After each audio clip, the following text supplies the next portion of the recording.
Station, Texas, but my voice will frequently shift to Massachusetts, parking the car in Harvard Yard. And I apologize. But it's actually appropriate. Houston first, yes, you're the best. We came together, this is a remarkable event. And to the people that helped put this together, I say thank you very much. I'm honored that the family is here. What a great dad, what a great grandfather. You should know that about 1,500 miles away, there's a community that is also getting together this next week to celebrate 41's birth. It's the town of Milton, Massachusetts. And I remember when he announced his candidacy for President of the United States at a press conference at the Parker Hotel in Boston. Yes, they parked the car in Harvard Yard there too. He was asked by a reporter after he gave his announcement address saying that he was running for president. And the reporter asked a question: why were you born in Milton, Massachusetts? His response was just remarkable. He said, I wanted to be close to my mother. The truth is, he couldn't wait to get to Texas. And he got to Texas. And Houston is his home. Mayor Whitmire, thank you for being here. Thank you for representing the city of Houston. And thank you for the leadership that you've given, not just to Houston, but to the state of Texas. President Bush loved Texas. He loved Houston. This was his home. Yes, he was born in Milton, Massachusetts, but this was his home. And he couldn't wait to get here. And you know that he was challenged because he had to live in Midland before he made it to Houston. But Houston became the grounding place for his tenure leading this, not only country, but leading this world. President Bush, yes, would be 100 years old on June 12th. We're going to celebrate his birthday, obviously, by a gathering here, where we get to celebrate a remarkable sculpture that really captures him for all to see. And I'm so impressed that he could look down the way and see Jim Baker staring back at him. Two remarkable people that give definition to noble public service. Noble public service is what we'll be celebrating in College Station, Texas, starting tomorrow. When we gathered, sometimes as alumni of the Bush organizations, whether it was campaigns or service in the government. And just remember, George H.W. Bush served in more public service roles than any other sitting president ever. And it's not even close. And he gave us the example of noble public service. And we are going to celebrate his legacy of service by inviting people to come to the Presidential Library in College Station, where they can see everything that he did as in public service.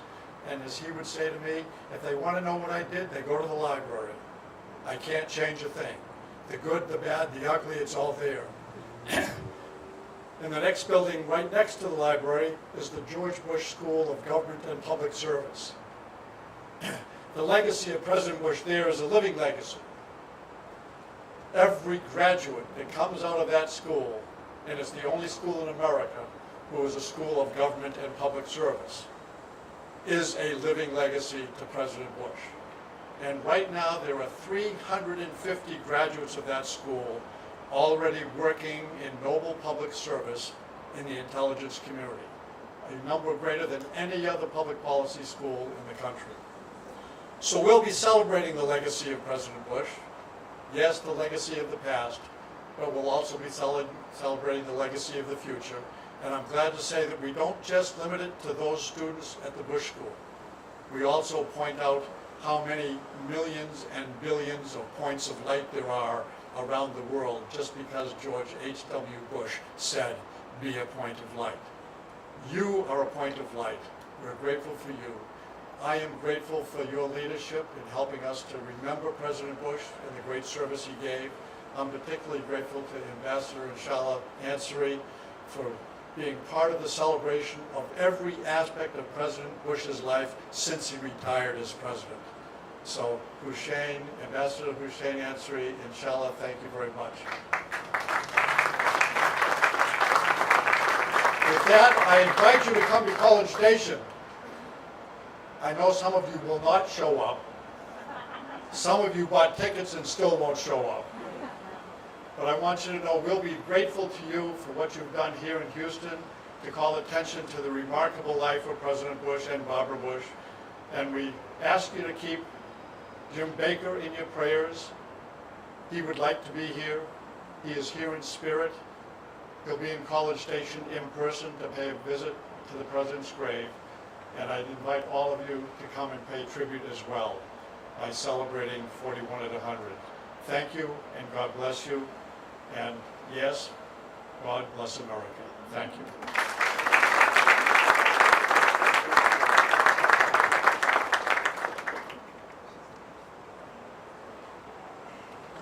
Andy just so eloquently talked about the legacy of public service. We are fortunate that many of you in this audience today are public servants. So I'd like to give a particular shout out to our consular corps, our city council members, our members of the state legislature for being here with us today. Thank you all, and thank you for your service. Andy also talked about the incredible Houston First Corporation and all of the amazing work that they did to bring this event to you, and also, of course, to oversee the beautiful grounds that we are sitting here on today. It is my pleasure now to welcome to the podium the President and CEO of the Houston First Corporation, Michael Heckman.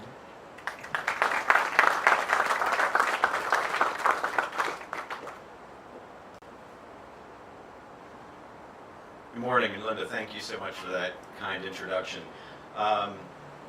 We wouldn't be able to do what we do at Houston First without our fantastic team members that ultimately made this happen today. And we wouldn't be able to do any of that if it weren't for leadership. Leadership of Mayor Whitmire. Mayor, thank you so much for your leadership of the city and for Houston First. In addition to that, I want to recognize two of Mayor Whitmire's appointees to our board of directors. First, our chair of the board of directors, Jay Zeidman. Jay, thank you. And also Roxanne Newman is here today. Roxanne, thank you for all that you do. Thank you. It really is a privilege for us to be here and for me to welcome you all to Susquehanna Centennial Park for this monument honoring our nation's 41st president and a true American statesman. We're pleased to co-host today's celebration alongside the George and Barbara Bush Foundation. I also want to take a moment and recognize the person that spearheaded the creation of this monument 20 years ago, Charles Foster.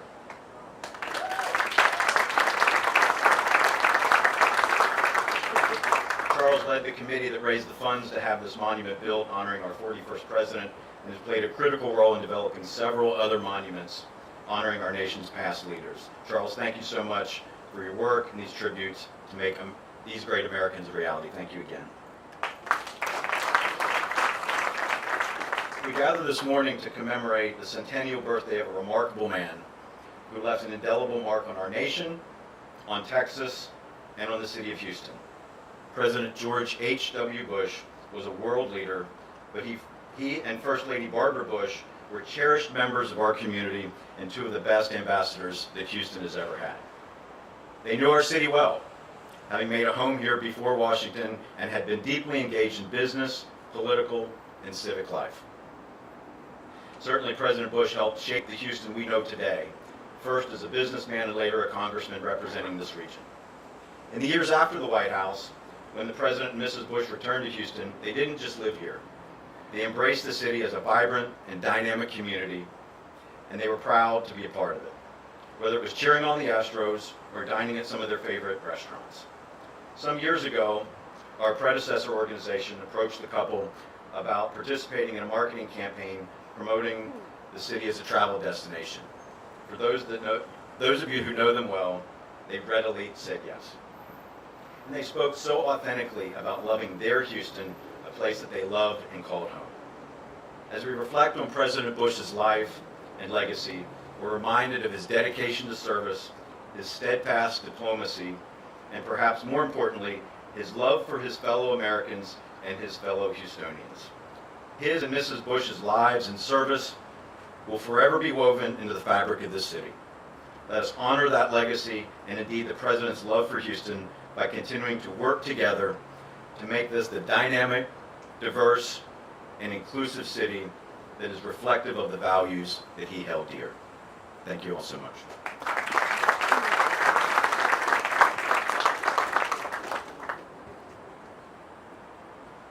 Thank you, Michael.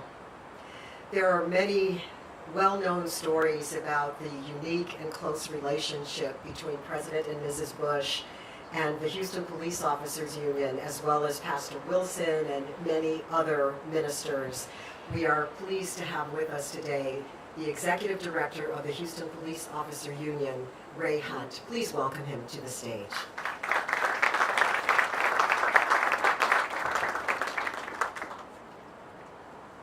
I've asked our chaplain here, Corey Wilson, to come with me because a couple of these stories involve him.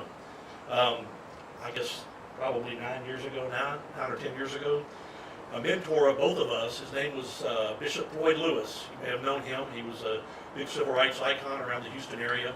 And he came to the HPLU and he wanted us to help him sponsor a program called the Thumbs Up campaign, which would see first responders on the street and give them a thumbs up, made a challenge coin for him and give them that coin. So he brought Pastor Wilson in with him, that's when I first met them, and said, "Do you think there's any way we could get a meeting with former President Bush, who retired here to Houston?" So I reached out to my great friend Jim McGrath, who's here somewhere, and asked if he could make that happen. He said, "Yeah, send me the names of the people that are going to come." So I sent him the 5 of us that were planning to be there, and we showed up, came in there, and he immediately recognized Bishop Floyd Lewis and said, "You and I, back in the late 60s, were over on Limes Avenue handing out pamphlets about civil rights. It's the first time we ever met." Well, needless to say, none of us had any conversation with the president. The two of them talked together for the entire time that we were allotted, which was supposed to be only 15 minutes, but I think we were there over an hour. We walked out of there and all of us just said, this was like we were just sitting down talking to our dad, like talking to the next door neighbor. Just a genuine, great guy who said, "Of course I'm in on this, anything for the police." So he supported us completely. He also said that when Bush was out there campaigning on, probably campaigning, but passing out literature on Limes Avenue, he had a young man with him, his son, and Floyd Lewis said, "Little did I know that both of those two men would be future presidents." Pretty incredible story. The next thing that we did was a Pray for Police campaign. I think I have it on. These Pray for Police bands that we did were a big hit several years ago. A lot of people were wearing them, and we tried to get as many people to wear them and to post it on Facebook so that it would take off. So again, I reached out to Jim McGrath and said, "Hey, is there any way that I could get 2 of these bands to the president and Mrs. Bush to see if they would wear these and take a picture that we could post?" He said, "Well, they're in Kennebunkport, but I'm going to give you an address. Don't share with anyone. Mail these 2 bands to this address, and I'll make it happen." So not too long after that, I received this picture of Barbara and George Bush wearing our Pray for Police bands. Really, really a treat for us, and it just took off from there. We had churches all over the country calling to ask us if they could have bags of the bands. We mailed them out all over the place. And that Christmas, I received a Christmas card, and that was on the front of the Christmas card from the Bushes. The last thing I want to talk about is the Bush Protection Detail was when they first came here to Houston. Apparently, I never went to the house that he was at here, but apparently there was a garage apartment or something where the detail camped out in. They needed some money to renovate it. So they did a fundraiser out on a golf course, and I happened to get selected to be the police officer to do the security, like he needed it with all the Secret Service who were there. During that time, he was taking pictures for $100. You could take a picture with him, and they would give you a Bush Protection Detail shirt for the $100. So they finished, and I'm standing there watching. And he goes, "Officer, would you like a picture?" And I go, "Well, I'm making $100 for this gig, so I guess I could do it." But he goes, "No, it's free to you. Come over here." So he comes over, so we take a picture together. This picture here. I was a lot thinner then, and actually wore a uniform there. We took that picture, and he goes, get him a shirt too. And the lady said, "We don't have any more shirts." And he goes, "I'll be right back." He didn't come back, but someone else came back and said he changed and gave you his. So the President of the United States gave you the shirt off his back. Doesn't surprise me because that's just the kind of person that he was. On behalf of the Houston Police Officers Union and the entire police department, our acting police chief here, I just want to thank the Bush family for sharing your father with us, not just his country, the state, the city, but the Houston Police Department. They were so special to us, and we will never, ever forget them. They were icons in this city. Thank you very much. So, the next icon that I'm going to introduce needs no introduction. He is just as generous as George Bush was, just as good to the police as George Bush has ever been, and just a great friend to me and to the entire police department. He drove all the way in from 6006 I-45 North between Tidwell and Parker. Needs no introduction, Jim McIndale, a.k.a. Mattress Mac.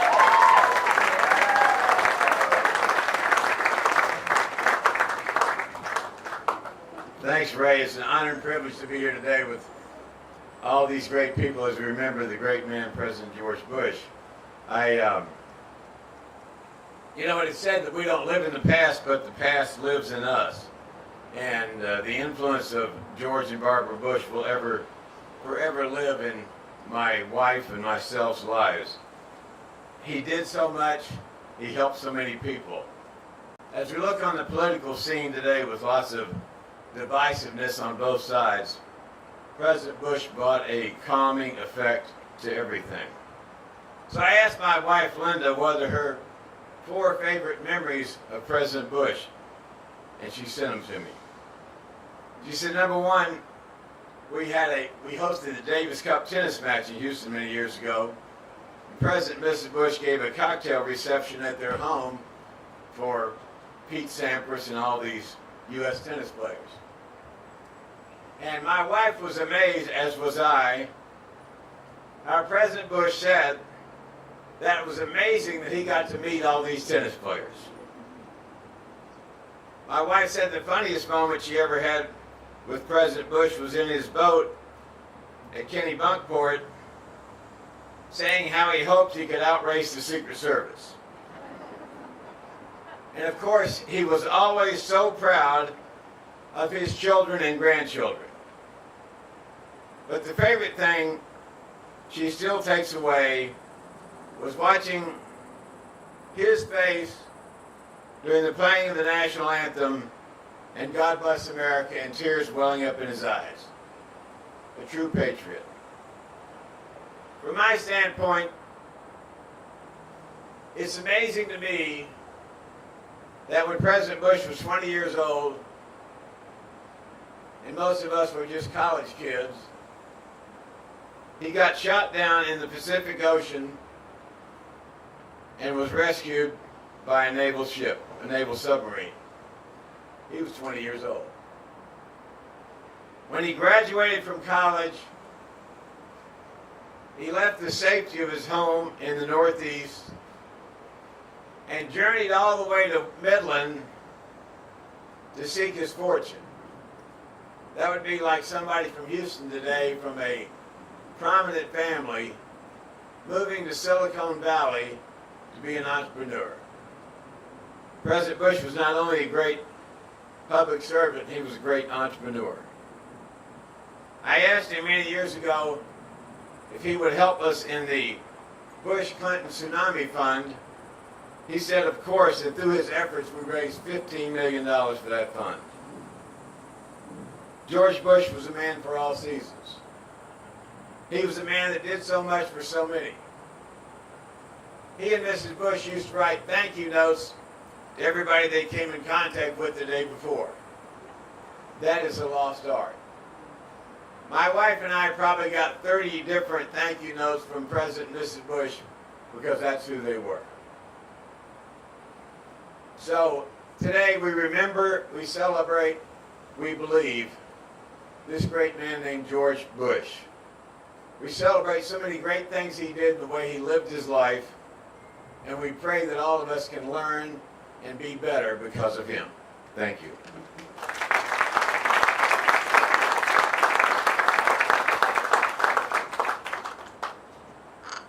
Thank you so much, Mac. I mentioned the public servants that we have here in the audience with us today. There's been reference to points of light. We are so fortunate to have a leader of our city who has literally dedicated the vast majority of his life to public service. It is my honor to introduce the mayor of the city of Houston, John Whitmire.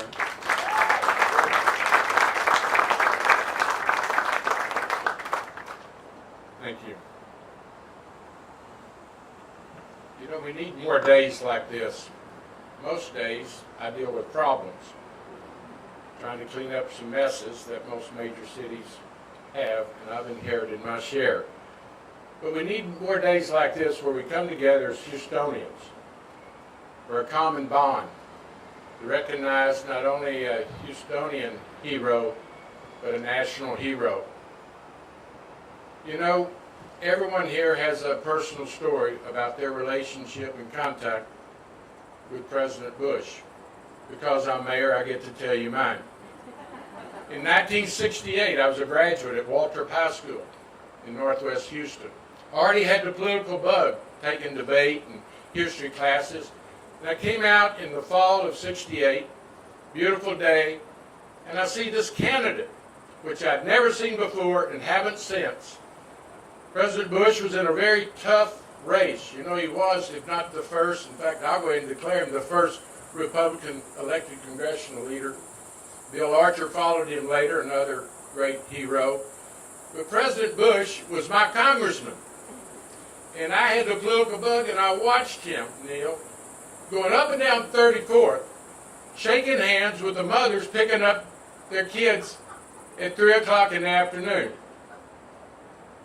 I want to emphasize, you never know how you're influencing someone in your daily life, in your responsibilities. He planted and inspired the seed that 4 years later I was elected state representative. I not only watched him campaign in a very unique, personal, retail fashion, not knocking doors, saying hello to mothers picking up their kids waiting at Waltrip High School on 34th Street.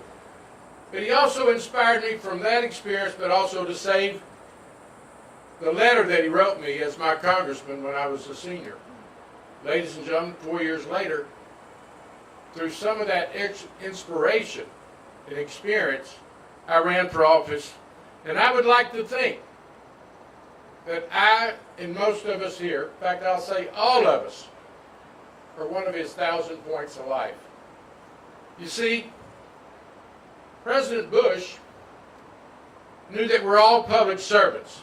As I look into your eyes, you're all public servants, whether you're ever on the ballot or not. And you're placed in office to make a difference, do the right thing. Let me give you one small, big example. Can't be both, but it's a big example. I remember his '68 campaign. You know the hottest issue? He had voted for open housing. Now, Houston was not as diverse and inclusive as it is today.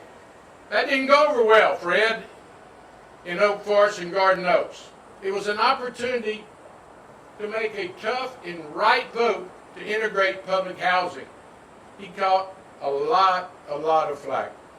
But he remembered what Sam Houston said, do the right thing and suffer the consequences. I know for a fact, as a student of history, he was the most qualified person to be president in recent history. And we need to learn, and our duty is to keep his legacy alive. It's not going to do any good for us to sit here and talk to each other. We've got to spread it across Houston.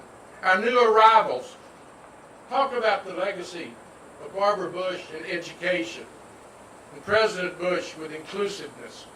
So I want to close by saying the best way we can honor him is to get out of this heat and go to work. Thank y'all.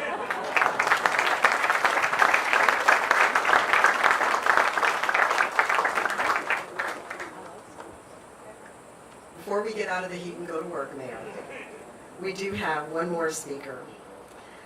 I had the pleasure of sitting on a stage with him maybe a couple weeks ago. Those of us who were gathered on stage were at the Houstonian. We were with Jean Becker. We were talking about her incredible new book, Character Matters. The mayor just gave us an example of President Bush's character, do the right thing and suffer the consequences. That's who he was. As we were sharing our stories, one of those who was on stage, and I see a lot of you in the audience were there that night, and it was so touching to hear him talk from his heart about his grandfather and who he was and what he meant to him personally and to the family, and there was not a dry eye in the house when it was over. Ladies and gentlemen, please welcome the CEO of Big Brothers Big Sisters of Lone Star, my friend Pierce Bush.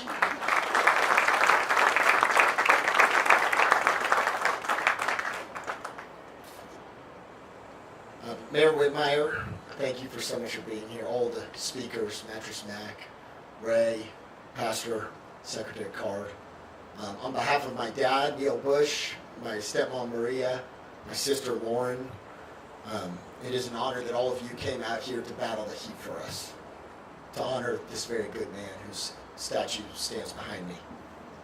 100 years ago this week, my grandfather, George H.W. Bush, was born to Dorothy Walker and Prescott Bush. I imagine my grandparents had no idea on that Massachusetts June summer morning their little baby boy would one day grow up to be the leader of the free world. That said, in his earliest days, Gampy, as his grandkids called him later, was noted as being a special and thoughtful child. He had an uncanny ability to feel what others were feeling, to put himself in the other guy's shoes, as he would call it later in life. In fact, he had such a proclivity to share his toys and snacks with his young friends that he earned a nickname from them, Half-Half. At the time my grandfather was elected president in November 1988 at an election viewing party not far away from where we are gathered here today, his younger sister, Nancy Ellis, observed, "What an amazing reflection of the goodness of our country. To elect to the highest office in the land a man as good and as kind as my brother George." To those of us who knew him well and loved him dearly, he exuded a constant aura of decency, honor, thoughtfulness, and kindness, and it was all very genuine. Spending time with him was similar to that feeling you get on a much cooler Texas winter day when the sun hits your back and you feel all will be okay in the world. Sure, he was competitive, he tried very hard to win, he was human after all, but once in a position of trust, whether public or private, he always did what was best for others, often and even to the detriment or potential risk of his career or his personal path forward. He had integrity and good character, loads of it. There are many lessons from the 94 and a half years of a very well-lived life that my Gampy lived, that we can all reflect on and use as we are all trusted as fellow citizens to keep this, the greatest experiment alive, that of our democratic republic. In the interest of time, I want to share just three. First, we should always do what's right over what's easy. I think back, and the mayor reflected on this, to what he considered one of his greatest early political trials and triumphs. His vote in 1968 as a young congressman from Houston to pass the equal housing civil rights legislation. At the time, many of his constituents were not happy with this vote, as the mayor mentioned. He walked into Memorial High School to host a town hall, initially receiving lots of boos and heckling. Not known necessarily as a great orator, he decided to share the human side of why this civil rights legislation was right, and told the crowd stories of the diversity of the troops he had visited recently in Vietnam, who were risking their lives and dying in the service of their country. He believed all should have equal rights when returning home, and the law should ensure they do. When he was done, much to his surprise, he received a standing ovation from the crowd and had turned them completely around on the issue. There are many examples of his using his power or his office to do what's right over what's easy. As president, he passed the last major civil rights legislation, the Americans with Disabilities Act, which has torn down so many shameful walls of exclusion for a population who has many gifts to offer our society. Of course, he perhaps was made a one-term president when he decided to compromise on a budget spending reduction agreement with minor tax concessions, which drastically cut federal spending and ultimately put the government on a path to have a balanced budget later in that decade. Doing what's right was ingrained in him at his core. Second lesson, never underestimate the power of friendships and positive human relationships to change the world. My grandfather was a master people person. He loved and was always interested in others, no matter who they were or what their station was in life. Gampy loved the many friends that Houston brought him, and many stayed friends for the rest of their lives. I think, of course, of James Baker, Bob Mossbacher, Ambassador Ansari, Ambassador Chase Untermeyer, but also I think of people like Don Rhodes, one of my grandfather's best friends, who grew up in a rough childhood here in Houston, and after working for my grandfather's congressional campaign, never left his side. Or Paula Randon,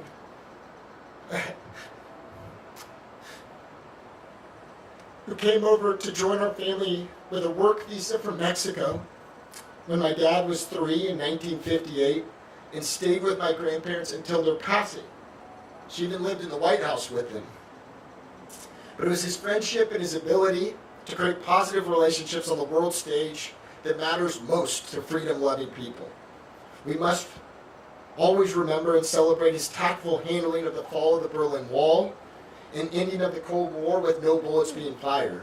Master of diplomacy, he used his relationship skills to build up a 42-nation coalition, the largest the world has ever seen, to push Saddam Hussein out of Kuwait. When historians look back at both of these successful accomplishments, it was the power of relationships and friendships that my grandfather created that made these two things so successful. Third lesson. When the sun comes up in the morning, a bright new day embraces us all. My grandfather actually wrote those words as part of a longer letter to cheer me up when I crashed his prize boat on the Kennebunkport Rocks many summers ago. But I've since realized there's a much deeper meaning and lessons from his own life in the words that are pertinent to all of us in this time. Like most people, Gampy faced his own set of meaningful challenges in his lifetime. From losing his two crewmates at 20, Ted White and Jack Delaney in World War II when their plane was shot out of the sky, to losing his very own beloved 3-year-old daughter, Robin, to leukemia a few years later. Gampy never gave in to those tough losses. Man of deep but somewhat quiet faith, he yielded to a higher authority in all matters of importance, especially on matters he could not explain. And he felt a calling to live a life of purpose because of what he had experienced. He believed that every day we are given a fresh start, a chance for us to create, to experience, to build up, and to love. He believed that despite the scary headlines that engulf us on a daily basis, which by the way, it seems like it's gotten worse since he left us, there's an earnest, compounding goodness that exists in the vast, vast majority of people that call this country home. And so on his 100th birthday celebration of this extraordinarily good man, let's all celebrate his life by meeting this new day with an embrace of love of country, love of our fellow countryman, and in our own way, may we find a path to shine as one of the 1,000 points of light that he recognized make up the very best of this great country. Thank you all so much.